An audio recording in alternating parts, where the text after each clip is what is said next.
we are here with Russell Bobbitt. I am Russell Hello. Bobbitt. Hi, you are.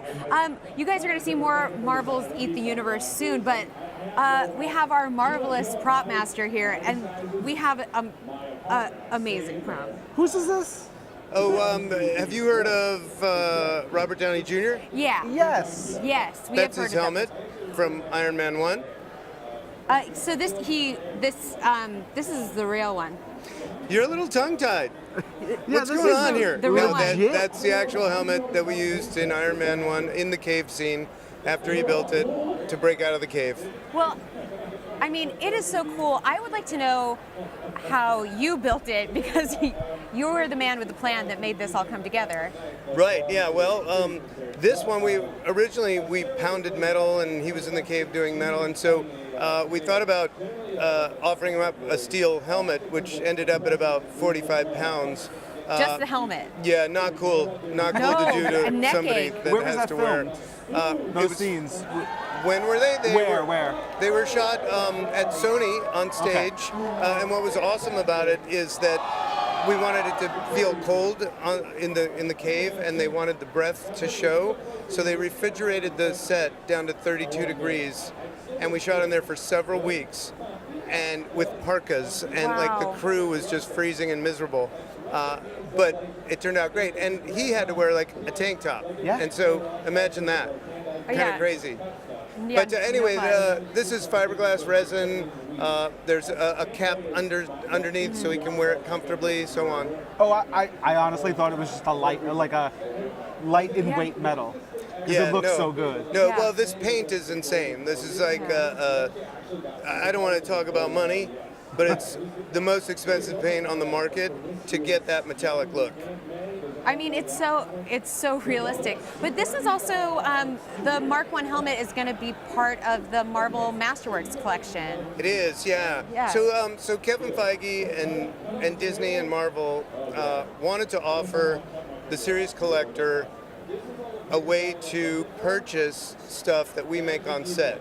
And there's lots of great products out there and great licensees that do wonderful replicas, and but this is coming straight out of our camp. So they've asked me to take my original molds, my craftsmen, and make a limited edition of 50 to 250 extra pieces, so it's additional parts from the same exact mold. So it's about as authentic as it's going to get.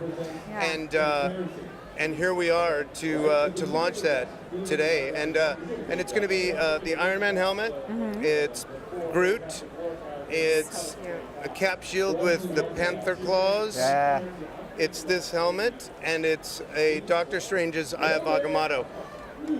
The great part of the Eye of Agamotto, too, it's the first one that anyone has seen in public, and it's on display here today, because it's got from the same mold, from the same sculpt, the time stone from the Infinity Gauntlet in Infinity War. That's so cool. It's a one of a kind at the moment. Yeah, so it's I'm excited about it. Yeah. I mean, it blows my mind too, just reading a little bit about the Eye of Agamotto, that it's all like you have special leather artisans that create the lanyard piece. Is that right? Yeah. Just to hold it around your neck is a 10-hour build, and literally it's strips of leather woven and dyed to specific colors to make sure that it all matches. What's unique about all this stuff is that really, if you look at it, they're all a one of a kind, because they're handmade. But it's my job to make sure everything matches, and because I have to use multiples on set. If one breaks, we got to throw another one in. So it's really difficult to try to make everything match and make it look right, but that's what we do. And so while it seems like they're duplicates, they're really one-of-a-kind pieces, because paint jobs and leather work and Black Panther claws are all hand-done. Yeah, and they're super limited. The T'Chaka's ring is so cool. I think the first thing I thought was, I hope someone gets married and uses that as their wedding band, because it's a gorgeous piece. Oh yeah. Right. And two, like I surround myself. I can't do all this by myself. So I surround myself with really talented people that are artisans and manufacturers. And in this particular case with the ring, I wanted to offer a real piece of jewelry. So I didn't make it like I made a prop. I called this dear friend of mine who's a jeweler, got together with him, partnered up, and he's making the jewelry for us. So it's a sterling silver ring, plated in white and black rhodium, and it's the real deal. Now, what's interesting about that is when you order it, you get a size 11, and that's all you get because I'm keeping it true to the movie prop. So you're getting Chadwick Boseman's ring size, and that's what you get. Yeah. But that's cool. Like, authenticity is if you're buying these, that's what's important to you. Yeah. Which I think is neat. And it was important to us because I'm not making replicas. I'm making additional pieces. Yeah. And for that reason, I can't change a thing on it, nor would I want to. Yeah. I think the little Groot is so interesting. How was that used in filming? Right. So I puppeteer Rocket and Groot on set, which is almost like one of the wildest jobs that I have in my repertoire. But I'm out there holding Groot and acting out the scenes so that the actors have their eye lines and they know where to look and when. So I'm out there now. With Groot, it's great because the dialogue is pretty easy.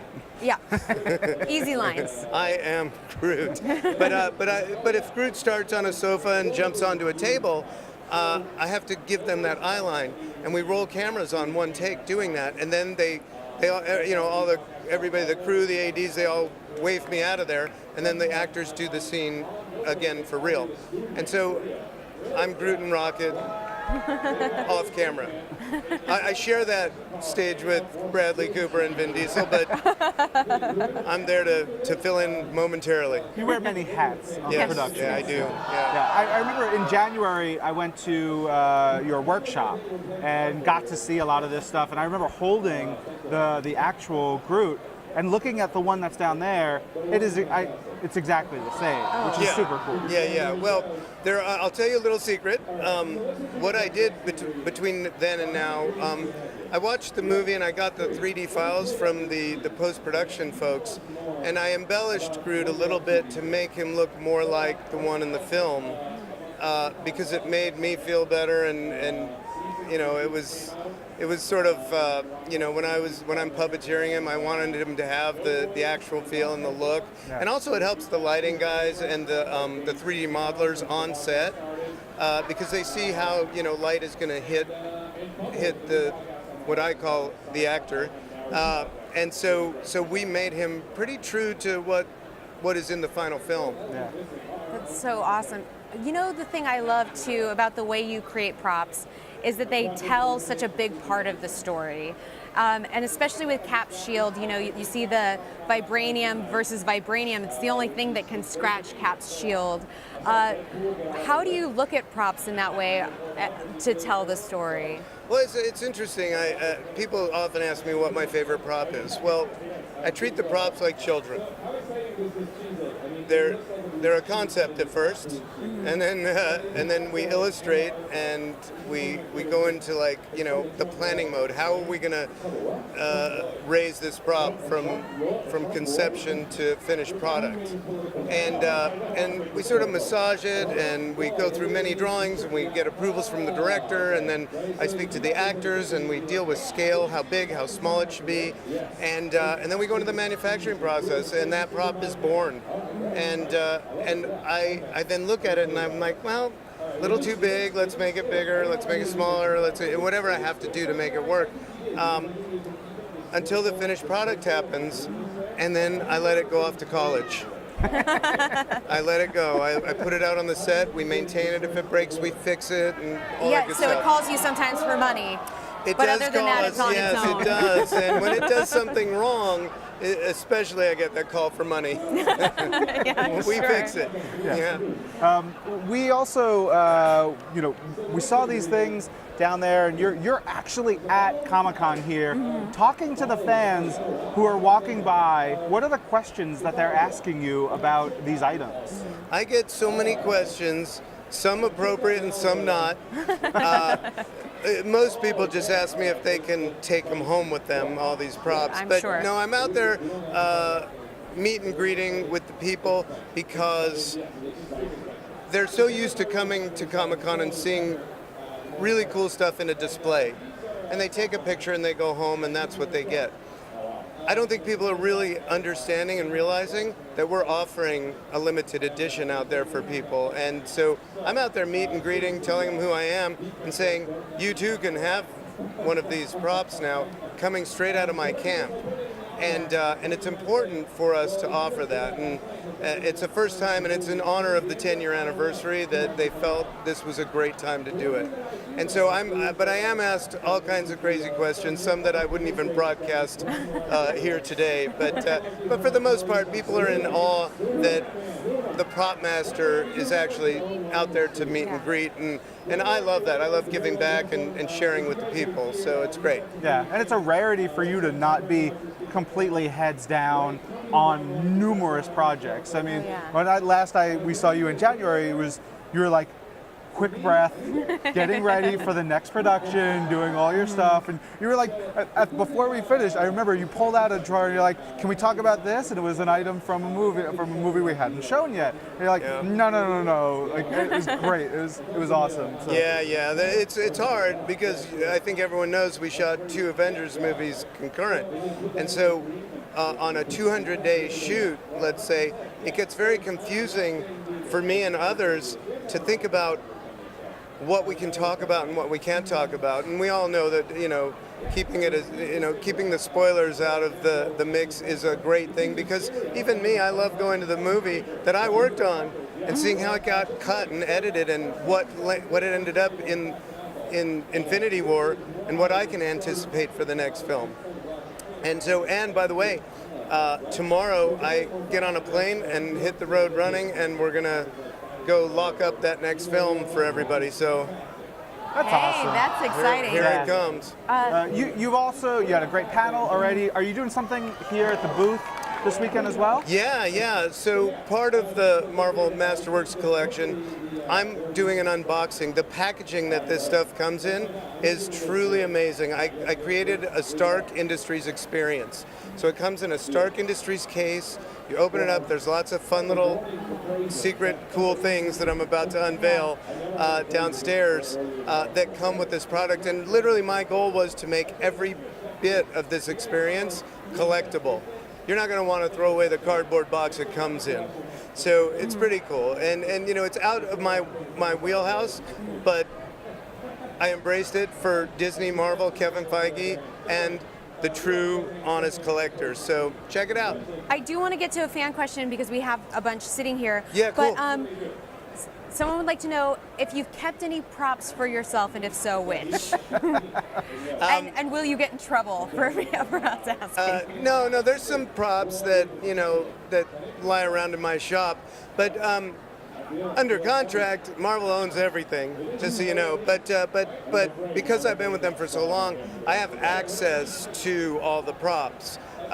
We have a huge warehouse. We have 140 cap shields sitting around because the life expectancy of a cap shield is only 3 scenes before it's damaged beyond repair, and then we make more.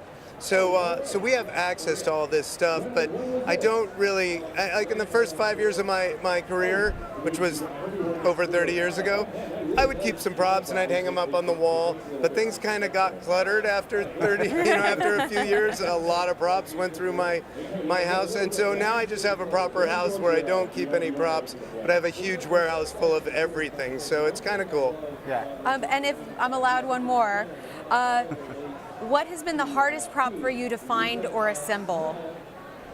I have to say that I don't want to use the word hard, but the most challenging prop was probably the arc reactor originally in figuring that out. So we dove into a bunch of research about nuclear power and cold fusion, and how do we create an electromagnet that will keep shrapnel from your heart. Because we know that the shrapnel was barbed from the Stark Industries bomb, and every breath you take, the shrapnel goes closer and closer to your heart, and we had to create something that would do that. Now, the big challenge was it's supposed to look like it's 4 inches into his chest, right? And so I used a lot of forced perspective work, so I start with a big ring and go to a smaller and smaller and smaller and smaller ring, which to the eye gives you the illusion that it's deeper and deeper. I think that's an old trick, like from the Alfred Hitchcock days, where they would have long hallways that come down to nothing so that it would look longer, and they were shooting on stage. So I sort of look at all that. I looked at like film noir sort of attitude mixed with a high-tech attitude, and we came up with the arc reactor.